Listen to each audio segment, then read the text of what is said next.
Trusted you, and you betrayed me again. I feed you, bathe you, clothe you, and yet you still want to leave me. Annabel pleading. I'm sorry, Mummy. Please don't hurt me. Please, I won't do it again. Jane's expression darkened as she loomed over her. You've always chosen your father over me, haven't you? No, Daddy loved us both. Please don't do this. Jane tilted her head with a smile that didn't reach her eyes. Don't worry, sweetheart. Mummy won't hurt you. I'm just going to use this toy to cut off those little hands of yours. It's not your fault they just keep leading you to trouble. So let's fix that, shall we? Annabel's scream pierced the air as Jane lunged forward. The sound of metal scraping against wood filled the room as the saw approached her trembling arms. Well, well. If you haven't subscribed to the channel yet, you need to subscribe. The Martin family welcomed a new life at hospital, yet the expected joy was cut short by an enveloping silence that clung to the room like fog. In the maternity ward, where life's first cries, there was an unsettling quiet around the bed where Jane Martin lay. Annabel, her newborn, lay wrapped in a pale pink blanket, her tiny fists occasionally stirring in restless sleep. Jordan, her husband, stood by the window, his face a canvas of worry and contemplation, torn between the joy of his daughter's arrival and the palpable concern for his wife. Jane had always dreamed of being a mother. When she married Jordan, they talked about starting a family right away. But when their daughter Annabel was born, something inside Jane broke. The joy she had anticipated was replaced by a hollow emptiness. She couldn't bring herself to hold the baby, to feed her, or even to look at her. The doctors called it postpartum depression, but to Jane, it felt like a curse. Isn't she perfect, Jane? Jordan tried to inject some warmth into their conversation, moving closer to his wife and daughter. Yes, Jane murmured, her voice barely a whisper. Her eyes never met Jordan's, focusing instead on Annabel with an intensity that bordered on distant curiosity rather than maternal affection. Why can't I feel it? Jane wondered silently, her thoughts a whirlpool of confusion and guilt. Why does this joy feel so forced, so foreign? Jordan's perspective revealed more than just concern. It was fear cloaked in hope. He remembered the vibrant woman Jane once was, and how her laughter could light up a room. Now, looking at her holding their daughter, he felt a desperate wish for those days to return. Jordan stepped up, becoming both father and mother to Annabel. He fed her, changed her diapers, and sang her to sleep while Jane sat in the corner of the nursery, staring blankly at the wall. She felt nothing for the child. No love, no connection, just a gnawing sense of guilt and failure. Maybe this was all a mistake, Jordan thought to himself. Years passed, and Jane slowly began to recover. She started to interact with Annabel, though the bond between them was fragile, like a thread stretched too thin. Jordan was patient, hoping that one day his wife would fully return to them. But life had other plans. Time has a way of moving both slowly and swiftly, slipping through fingers even as it drags its feet. In the Martin household, the days turned into months, and the months into years, with Annabel growing from a newborn into a vibrant, curious child. Yet, amidst her laughter and the clutter of toys, the shadow of Jane's postpartum depression lingered like a stubborn fog that refused to lift. Annabel's first steps are captured with Jordan holding out his arms encouragingly as she wobbles towards him, her face lit up with delight and determination. Jane watches from the sofa, a smile trying to break through the numbness. "Come to Mummy," she says, her voice low and hopeful, but Annabel giggles and runs back into Jordan's safe embrace. When Annabel was in her early 20s, Jordan suffered a massive stroke. He died a week later, leaving Jane and Annabel to navigate their grief alone. For the first time in years, Jane felt a surge of purpose. She clung to Annabel, determined to make up for the years she had lost. At first, Annabel welcomed her mother's attention. They grew close, sharing meals, watching movies, and reminiscing about Jordan. But soon, Jane's affection turned into something darker. It started with late-night visits. Annabel would wake up to find her mother sitting on the edge of her bed, staring at her with an intensity that made her skin crawl. When Annabel asked her to stop, Jane would smile and say, "I just can't help it. You're my baby. I need to see you every day." The clinginess escalated. Jane began following Annabel around the house, insisting on doing everything for her, cooking her meals, folding her laundry, even brushing her hair. Annabel tried to be patient, but the constant attention began to suffocate her. She felt like a child again, trapped under her mother's smothering love. Annabel had always been independent, and the thought of living under her mother's thumb forever terrified her. When she landed a new job in a nearby town, she saw it as her chance to start fresh. She sat Jane down one evening and broke the news gently. "Mom, I've decided to move out. I found a place closer to work, and I think it's time for me to be on my own." Jane's face went pale. "Move out? But who will take care of you? Who will take care of me?" Annabel reached for her mother's hand. "I'll visit every weekend, Mom, I promise. But I need to do this." Jane's eyes darkened. "No," she said, her voice trembling. "You're not leaving me. I won't let you." The argument escalated, Jane's voice rising to a shrill pitch. Annabel stood her ground, but as she turned to leave the room, Jane grabbed a baseball bat from the corner and swung it with all her strength. The last thing Annabel saw before everything went black was her mother's face, twisted with rage. When Annabel woke up, she was lying in her bed, her wrists and ankles bound with thick rope.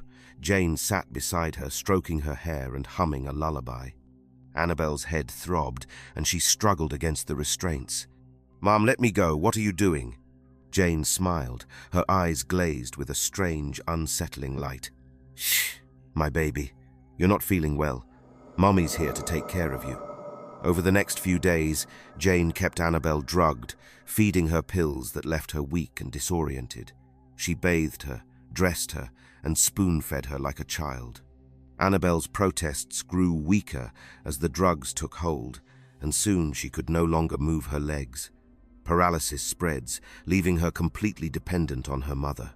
Jane's delusions grew worse. She began calling Annabel "my baby," dressing her in oversized clothes, giving her baby toys to play with. As Annabel's days melded into a blur of sedatives and confusion, her mind began to rebel against the drug's haze. She noticed that her mother's behavior not only stemmed from a warped sense of protection, but also seemed driven by a profound fear of loneliness, a panic that escalated every time Jane glanced at the family photos lining the dark, dusty hallway. One evening, as the sun dipped below the horizon, casting long shadows through the cracked windows, Annabel overheard her mother on the phone, her voice a tremulous whisper. "She's safe, don't worry. No, you don't have to call to check up on her. She is very much fine. You don't have to worry." This conversation revealed to Annabel the depth of Jane's planning. She wasn't just overprotective, she was obsessively controlling every aspect of her daughter's life. Determined to escape, Annabel began to feign compliance with her mother's routines, reducing her resistance to appear more docile and accepting of her situation. This change in behavior lulled Jane into a false sense of security, allowing Annabel to observe her surroundings more carefully. She started to notice small details: the times when the house was quietest, Jane's habits and schedule, and importantly, where Jane kept the keys to the locks binding her. During a particularly quiet afternoon, while Jane hummed an old lullaby, nostalgia overpowering her usual vigilance, Annabel asked softly about her childhood, engaging her mother in memories of happier times. As Jane's eyes glazed over with tears of remembrance, Annabel carefully, slowly worked her wrists against the loosened ropes. Her heart pounded as she felt one hand slip free, the coarse rope burning her skin. With one hand free, she waited, biding her time until Jane, exhausted by her emotions, dozed off in a chair nearby. Quiet as a shadow, Annabel freed her other hand and then her ankles. Her legs, though weak, managed to support her weight as she crawled across the room to where a wheelchair was parked, her movements shaky but determined. As her legs have grown weak, running with them was not an option. The keys glistened on the kitchen counter, just as she remembered from her observations. Annabel maneuvered the wheelchair silently, her every move a calculation to avoid awakening her mother. Her fingers grasped the cold metal of the keys, and a surge of adrenaline fueled her actions. She made her way to the front door, unlocking it with trembling hands. Just as she opened the door to freedom, a floorboard creaked loudly under the weight of her desperation. Jane's voice, sharp and disbelieving, called out from behind her. "Annabelle, what are you doing, my baby?" Jane's voice, sharp and disbelieving, sliced through the night air, sending a jolt of terror through Annabelle's chest. Panic surged through her, and she forced the wheels forward with all her strength. The uneven ground made the wheelchair difficult to control, but the thought of Jane's hands dragging her back into that suffocating room kept her moving. The driveway ended abruptly where the woods began. Without hesitation, Annabelle maneuvered off the path, the wheels snagging against roots and thick grass. Her pulse pounded in her ears, drowning out all other sound. Branches clawed at her arms and face as she plunged deeper into the forest. She could hear Jane behind her, the crack of twigs, the swish of branches pushed aside, and the uneven rhythm of her footsteps. "Come back, sweetheart. Mommy's only trying to keep you safe." Jane's voice echoed through the trees, sweet and tender but laced with desperation. Annabelle clenched her jaw, focusing on the path ahead. The drug still lingered in her system, sapping her strength and making her movements sluggish. Every push of the wheels was a battle, and her breath came in wheezing gasps. Sweat dripped down her forehead despite the chill in the air. Her arms burned with exertion, but she refused to stop. A root snagged the wheelchair, nearly pitching her forward. Annabelle clung to the armrests, her pulse spiking as she wrenched the wheels free. Behind her, the sound of pursuit grew louder. Jane was closing the distance. "I know you're scared, baby, but you don't have to be. Mommy's here. Mommy loves you." Jane's voice cracked on the last word, the strain of her emotions evident. Annabelle gritted her teeth, her mind racing. She couldn't outrun her mother in the wheelchair, not for long. Her eyes darted through the trees, searching for anything that could offer shelter or advantage. Suddenly, the ground dipped downward, and the wheelchair picked up speed, bouncing over rocks and roots as Annabelle clung tightly to the armrests. The sudden acceleration sent a surge of adrenaline through her, pushing the exhaustion to the background.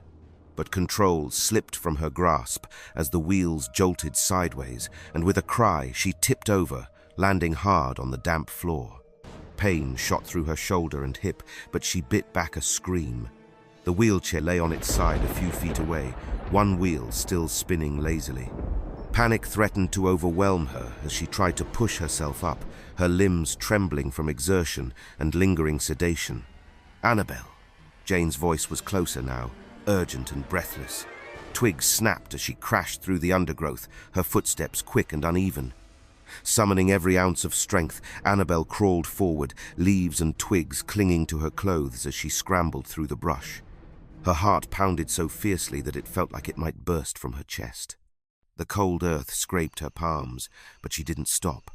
A sudden flash of white caught her eye, the faint moonlight, reflecting off a narrow creek that wound through the forest. The water moved sluggishly, dark and cold, but it offered a chance to mask her trail. Without hesitation, Annabelle dragged herself to the edge, the chill of the water seeping through her fingertips as she pulled her body forward. The mud at the bank clung to her hands, making each movement more difficult, but she pushed onward.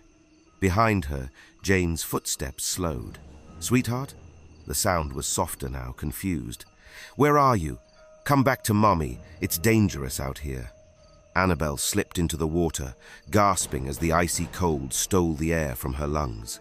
She pressed herself against the bank, her breath shallow and quick as she clung to the roots jutting from the earth.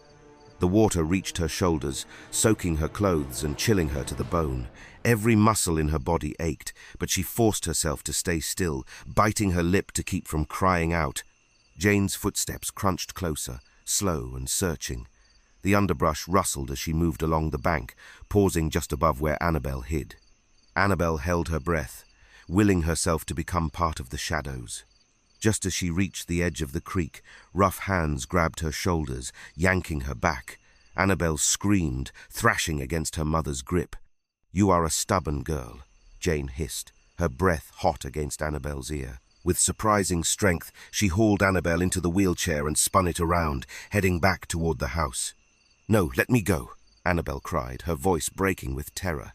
Jane said nothing more, her face set in a mask of determination as she pushed the wheelchair through the woods, the rustling leaves and distant night sounds swallowing Annabelle's desperate sobs. The faint outline of the house emerged through the trees, its dark windows like hollow eyes waiting to swallow her whole once again. Jane Martin's fear of loneliness was a shadow that had followed her since childhood. Born to a mother who abandoned her at the age of 5, she spent her formative years bouncing between orphanage homes, each move deepening the cracks in her heart. The fleeting moments of warmth she found in temporary families never lasted, leaving her desperate for a love that would never leave. By the time she met Jordan, Jane had convinced herself that marriage and motherhood would finally fill the void inside her. But when postpartum depression robbed her of the bond she longed for with Annabelle, her fear of abandonment twisted into something darker. Losing Jordan to a stroke only intensified her desperation, reigniting the childhood terror of being left alone in a world that seemed indifferent to her existence. In her mind, Annabelle became the last tether to the life she had always dreamed of, a daughter who would never leave, a love that would never fade. Her obsession was a warped reflection of the love she never received, a desperate attempt to rewrite the story of her own abandonment, even if it meant binding Annabelle to her through fear and control. And so, as she wheeled her daughter back through the woods, Jane whispered a promise meant as much for herself as for Annabelle. "You'll understand one day, sweetheart. Mummy's just making sure you're safe. You'll never be alone, and neither will I." The front door creaked open as Jane pushed Annabelle inside, her grip firm and unyielding. The air inside the house was thick with the faint smell of lavender and something sour underneath, like the scent of forgotten dreams. Jane wheeled Annabelle into the dim living room, her eyes blazing with fury. "You should be a good child," she snapped, her voice sharp as a whip. "Look at what you've done or ruined my favorite dress. Why did you disobey me?" Her breaths came quick and shallow, her hands trembling as she gripped the wheelchair tighter. "Now, you forced Mummy to take additional protective measures." Annabelle's heart sank, her pulse thudding in her chest. "Mom, please. I wasn't trying to hurt you. I just wanted—" Silence. Jane's eyes flashed with a mixture of anger and desperation. "I've given you everything. All I asked was for you to stay safe, to stay with Mommy. But no, you had to try and leave, just like everyone else." Her voice cracked on the last word, her hands clenching into fists. "But I won't let you go. Not ever." Annabelle's breath hitched as Jane wheeled her down the hallway toward the room that had become her prison. Fear clawed at her chest as she glanced at the locks newly installed on the door and windows. The ropes lay coiled neatly on the bedside table, waiting. Jane leaned close, her breath warm against Annabelle's cheek as she whispered, "No more running, sweetheart. Mummy will make sure you're safe, even if I have to keep you here forever." As the door clicked shut behind her, Annabelle stared at the walls closing in around her. The faint moonlight filtering through the curtains seemed to mock her, a reminder of the freedom she had tasted and lost. Tears blurred her vision as the weight of hopelessness settled deep in her chest. This time, escape felt like an impossible dream. Annabelle cried herself to sleep in her dirty, muddy cloth. It was the worst day of her life as she screamed, but no one would hear her. The next day, Jane casually walked into the room with a bright smile on her face. "My baby, I hope you had a pleasant night's rest. Now let's get set to birth you." As she was cleaning Annabelle's body, she felt immense pain and hatred for her mother, so she decided to ask her, "Mummy, why do you treat me like this? If Dad was still alive, I know none of this would have happened." Jane froze, and then replied that, "Well, Daddy is not here. He always loved you, and you loved him even more than you loved me. He left me when I needed him the most. Everyone always leaves. This is why I can't let you leave." Annabelle's breath hitched as the finality of those words settled over her like a lead blanket. Jane resumed, wiping her face with mechanical precision, her expression distant as if lost in memories of abandonment. The air between them thickened, heavy with unspoken pain and twisted love. Trapped beneath her mother's gaze, Annabelle's heart pounded with a mix of terror and sorrow. Yet even in the depths of despair, a flicker of defiance stirred within her chest. She wouldn't give up. She couldn't. Later that morning, Jane stood by the window, adjusting her coat. "I'm going to the mall to get a few provisions. While I'm gone, be a good girl and don't do anything funnier, anything that will make Mummy unhappy." Her voice carried both warning and expectation. Annabelle nodded silently, Her eyes lowered as Jane approached with a bottle of milk. "Here, drink this. It will nourish you." Annabel took the bottle reluctantly, the taste of warm milk coating her tongue as Jane watched closely, ensuring she swallowed every drop. Breakfast followed cereal and mashed baby food that made Annabel's stomach churn with humiliation. Her body had grown frail and thin, her strength slipping away with each passing day. Suddenly, a knock on the front door shattered the stillness. Annabel's breath caught in her throat, and Jane stiffened, eyes narrowing toward the sound. No one had visited them in months. "Stay here," Jane ordered sharply. Rising from the chair, she hurried toward the door, forgetting her phone on the table beside Annabel.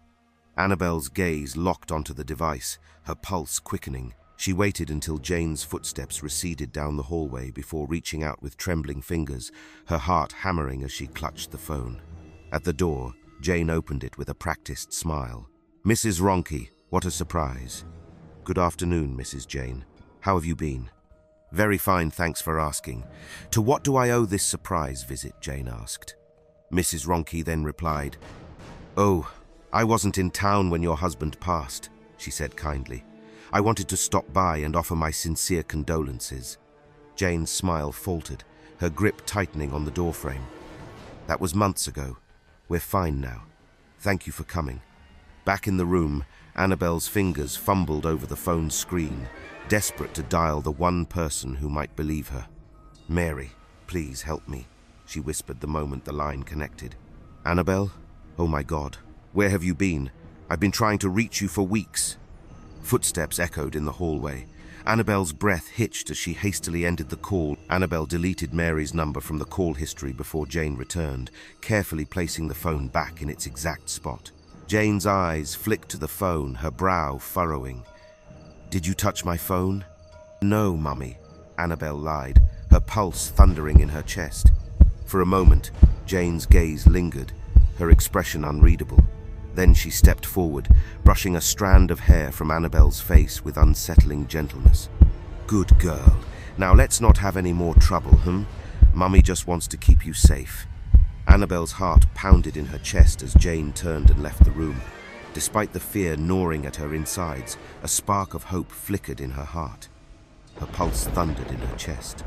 Annabel forced a smile, nodding without hesitation, though her hands trembled beneath the blanket draped over her lap. As Jane turned to leave, she paused to secure the door with a padlock, the clink of metal against metal echoing through the silence before she disappeared down the hallway. Alone again, Annabel slumped against the pillows, her breath ragged. Her eyes flicked toward the window, but the iron bars sealed her fate as effectively as the locked door. Panic coiled tightly in her chest, yet a fragile thread of hope remained. Ronke had heard her cry for help. Help was coming. It had to. At the mall, Jane moved swiftly through the aisles, collecting provisions with mechanical efficiency. Her thoughts lingered on Annabel's forced smile, a flicker of doubt curling in her mind. After paying at the register, she stepped aside and unlocked her phone. Something felt off. Her fingers swiped through the call log. Her pulse spiked. There it was, a recent outgoing call that she hadn't made. For a moment, the world seemed to tilt beneath her feet. "She called someone," Jane whispered, her fingers tightening around the phone. The number had been deleted from the history, but the call log never lied. Her heart pounded as her mind raced with betrayal. "After everything I've done for her," she muttered through clenched teeth. "She wants to leave me, just like her father." Memories of Jordan's departure surged through her mind, raw and jagged. Annabel's smile, her whispered plea for freedom, it was all the same. They always left. Everyone always left. "Not this time," she hissed. "I'll teach her a lesson she'll never forget." Snatching her bags from the counter, Jane stormed out of the mall, her footsteps quick and deliberate as she made her way to the car. The cold metal of the steering wheel pressed against her palms as she drove home, each turn of the wheel fueled by growing fury. Annabel sat in her room, her hands clasped tightly in her lap as she rocked slightly back and forth. An invisible clock seemed to count down the moments until Jane's return. Fear clung to her ribs, squeezing tighter with every passing second. She strained her ears, listening for the distant hum of the car engine. "Please, Mary, please come quickly," she whispered. A sharp click echoed from downstairs as the front door swung open. Jane's voice drifted through the house, syrupy, sweet yet heavy, with something darker beneath the surface. "Honey, I'm home." Annabelle's breath hitched, her muscles locking in place as dread cascaded through her veins. She clutched the blanket, her knuckles turning white. Footsteps sounded against the hardwood floor, slow and deliberate as Jane made her way toward the staircase. The air grew thick with anticipation as Jane's footsteps approached. Annabelle squeezed her eyes shut, tears slipping down her cheeks as she whispered a silent prayer. But deep down, she knew the worst was yet to come. Annabelle's breath hitched as heavy footsteps approached the staircase, slow and deliberate. "Annabelle, sweetheart, where are you?" The clinking sound of the keys filled the air as Jane began to unlock the door. Annabelle's pulse pounded in her ears. Sweat dripped from her brow as dread gripped her. The door creaked open, revealing Jane standing in the doorway with a twisted smile and a saw clutched tightly in her hand. "Here you are," Jane said calmly. "I thought you might have disappeared." Annabelle's breath hitched as she backed against the wall. "Mom, please no." Jane stepped forward, the saw glinting in the dim light. "You see, I trusted you, and you betrayed me again. I feed you, bathe you, clothe you, and yet you still want to leave me." Annabelle pleading. "I'm sorry, Mummy. Please don't hurt me. Please, I won't do it again." Jane's expression darkened as she loomed over her. "You've always chosen your father over me, haven't you? Even when you were little, you ran to him when you scraped your knee. You looked at him like he was your whole world, and what about me?" Her voice cracked, bitterness sharpening each word. "You ignored me like I was nothing." "Mom, that's not true." Annabelle sobbed, her tears falling freely. "Oh, but it is. And you know what? He left because of you." Jane's eyes gleamed with a twisted fury. "If it hadn't been for you, he wouldn't have had that stroke. All the stress of raising you, taking care of you while I was falling apart, it was too much for him. You took him away from me." Annabelle's breath came in ragged gasps, her heart shattering at the accusation.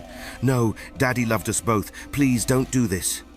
Jane tilted her head with a smile that didn't reach her eyes. "Don't worry, sweetheart. Mummy won't hurt you. I'm just going to use this toy to cut off those little hands of yours.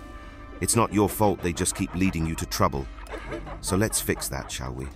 Annabelle's scream pierced the air as Jane lunged forward.